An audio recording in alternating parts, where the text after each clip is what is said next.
Senin ya. Jam 8.30. 8.45. Sidang dilanjutkan hari Senin. Hari ini selesai semua. Ini sidang sudah mulai berakhir. Siap-siap untuk keluar.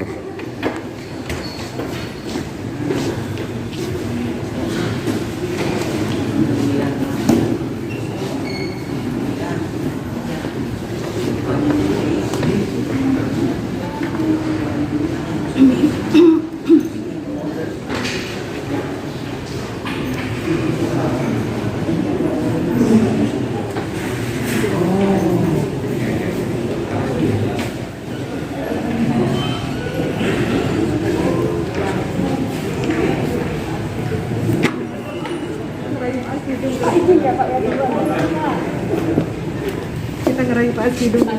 Hei, aduh. Gimana Pak? Pak, bentar Pak, sedikit aja Pak, tolong Pak. Pak Firdaus, ya Pak. Gimana Pak? Oke, ada dua saksi yang diminta keterangan hari ini. Ada beberapa keterangan yang tidak bersesuaian. Jadi tidak apa-apa, itu biasa. Karena memang keterangan saksi itu kan di bawah sumpah. Ada ancaman pidana di situ. Keterangan saksi yang memberikan keterangan saksi bohong atau palsu di persidangan ada sanksi pidana 7 tahun. Nanti kami akan pertimbangkan seperti apa nanti.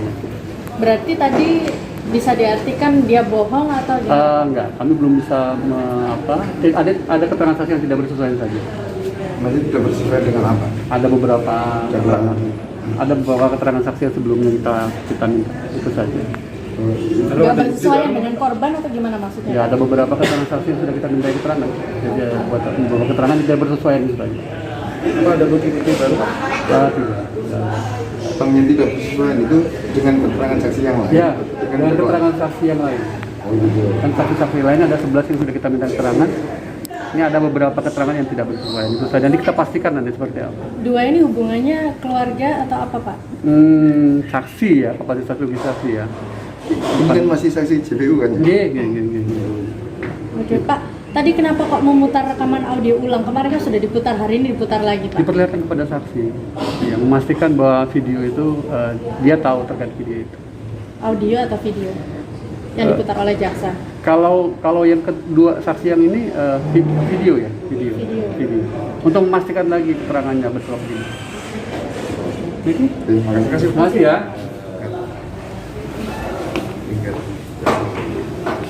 Ya siap. Gimana Pak? Hari ini kita sangat senang dengan kesaksian yang dihadirkan oleh JPU. Jadi dua saksi fakta. Jadi kalau yang kemarin saksi katanya, ini saksi fakta yang mengikuti proses interview yang bersama-sama dengan saksi korban, terang, jelas dan di hadapan sumpah mengatakan bahwa interview ada di teras gubuk ST terapi, gubuk terapi di teras, bisa dilihat semua orang. Dan kemudian disebutkan juga wawancaranya hanya 5-10 menit. Ini linear dan keterangan saksi sebelumnya yang pro sana yang mengatakan juga mereka sendiri mengalami itu. Nah, saksi korban mengaku dia diwawancarai di tengah gubuk di dalam ruangan. Sementara dua saksi tadi mengatakan dia melihat langsung dan bergiliran. Itu saksi korban itu hanya diwawancarai 5-10 menit juga sama dengan yang lainnya. Di teras juga, siang hari. Jadi tidak ada cerita dari jam 10 malam pergi sampai jam 12 siang. Tidak pulang. Dan itu tidak pernah terjadi karena aturan di asrama putri juga ketat. Artinya keterangan saksi ini bertentangan dengan kesaksian korban? Ya, jadi kalau diambil dari 5 cerita, 5 orang ya, ini 4 ini menceritakan dirinya diwawancarai di teras gubuk dan siang hari. Walaupun yang 2 ini mencoba membantu kesaksian ini bahwa ini diperlakukan berbeda. Tetapi yang 2 ini mengatakan sama. Hanya bedanya yang 2 ini waktunya berbeda. Ini mereka bertiga bersamaan. Jadi 2 ini bersama saksi korban bersamaan. Ya. Dan kami tadi mengajukan keberatan juga. Saksi ini sempat ada yang mengintimidasi ketika ada di ruang jaksa. tadi diajukan keberatan. Jadi mencoba untuk menjatuhkan mental yang bersangkutan. Sehingga saya katakan kalau LPSK tidak bisa bersikap adil, biarlah Tuhan dan rakyat nanti akan melihat siapa yang akan membela mereka. Karena kalau kita lihat hari ini kan lucu, LPSK menjaga orang-orang yang justru ikut di dalam mendesain ini semua. Bahkan kuasa hukum pun berbaju LPSK. Sementara saksi ini saksi fakta juga, bukan saksi katanya, ini saksi fakta. Jadi bukan katanya, ini saksi fakta. Dia ikut bersama dengan korban. Dia wawancarai, dia diinterview bersamaan. Beda waktu saja. Harinya sama, keterangan yang pertama dan kedua sama. Dan ini bukan saksi dari kami loh ya. Ini saksi dari JPU. Ini semakin membuat terang, jelas bahwa memang peristiwanya fiktif. Dari mana Anda tahu kalau saksi tadi diintimidasi? Ya, saksinya menyampaikan keberatan tadi yang kedua. Yang pertama tidak menyampaikan, tapi yang kedua menyampaikan bahwa merasa tidak nyaman ketika ada seseorang masuk di ruang tunggu itu menyampaikan hal-hal tertentu yang merendahkan posisi pondok. Itu menteror dia agar cepat-cepat mengurus apalah di situ dan sebagainya. Sehingga disampaikan kepada majelis hakim tadi, dan kami kaget itu. Dan ini menjadi linier dengan penggunaan ruangan-ruangan di pengadilan ini untuk kegiatan-kegiatan podcast LSM maupun kementerian, kegiatan-kegiatan yang untuk membangun peradilan opini. Itu linier, karena di sini kami sudah laporkan juga kepada ketua pengadilan juga. Praktek-praktek itu sudahlah hentikan. Rekayasa itu hentikan. Cukup sampai di Sambo saja ada rekayasa. Setelah itu jangan lagi ada. Itu aja. Disampaikan tadi, jadi di ruang sidang resmi saksi yang kedua menyampaikan tidak nyaman dengan adanya orang, mestinya saksi ini kan tidak diganggu. Siapa Pak?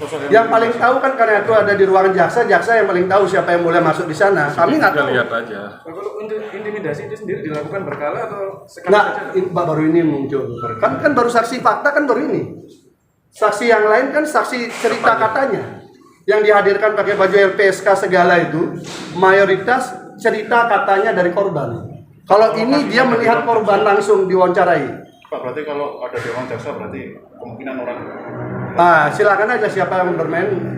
Saya nggak tahu, tapi intinya bahwa itu muncul di ruang sidang. Intimidasi itu dilakukan kapan? Tadi. Jadi mereka kan menunggu nih kan. Iya tadi. Saat istirahat. Merasa tidak nyaman ya, karena bahasa-bahasa itu bagaimana merendahkan posisi pondok lah. Itu sebagai alumni pondok dia merasa tidak nyaman, seakan mengganggu pikiran dia untuk bersaksi. Padahal dia saksinya saksi JPU loh. Kami kan belum mengajukan saksi, kami juga kaget kesaksiannya. Sesuai melakukan intimidasi itu berapa orang, Pak? Saya nggak tahu, nanti kan biarkan yang paling tahu kan JPU, karena ada di ruang JPU itu kan. Oh, diperbolehkan masuk itu Pak? Saya nggak tahu, orang kita tahunya di sini. Ketika disuruh memberikan catatan tambahan apa, itulah yang terjadi. Hanya merasakan dia menyampaikan bahwa merasa tidak nyaman dengan adanya seseorang yang mendatangi mereka berdua, kemudian menyampaikan soal masalah pondok itulah kurang inilah sebagainya, sehingga dia sebagai orang alumni pondok itu merasa terganggu. Ya intinya secara psikologis lah, pendekatan perempuan ditekan begitu kan. Sosial Batang itu satu orang atau dua orang? Sosial Batang itu tadi. Saya nggak tahu karena fakta itu yang diceritakan tadi. Tapi di antara itu semua kan itu tidak terkait dengan peristiwa ya. Peristiwa boleh dikatakan hari ini dakwaannya runtuh oleh kesaksian dari JPU. Intimidasi itu dilakukan secara fisik. Psikis. Kalau fisik kan nggak mungkin lah. Polisi banyak begitu di situ, nggak mungkin kan.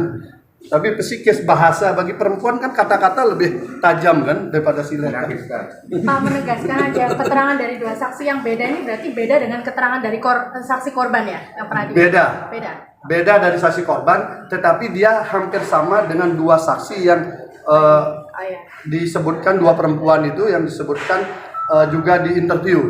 Dua orang ini mengakui dia diwawancarai di teras, dua-duanya 10 menit. Tetapi ketika dia bersaksi bahwa si korban itu ceritanya beda gitu loh. Tetapi tadi dengan ditambah dua lagi bahwa dia juga sama, sebenarnya 5-5-nya ini sama, lokasinya sama, durasinya juga sama. Jadi peristiwa itu berarti tidak benar ada peristiwa dari malam sampai pagi sampai siang baru pulang. Itu dibantah betul. Dibantah betul. Saya juga ya mungkin anugerah Tuhan lah doa teman-teman pelan-pelan kebuka. Amin. Perlu perjuangan lebih keras lagi. Amin. Amin. Ya.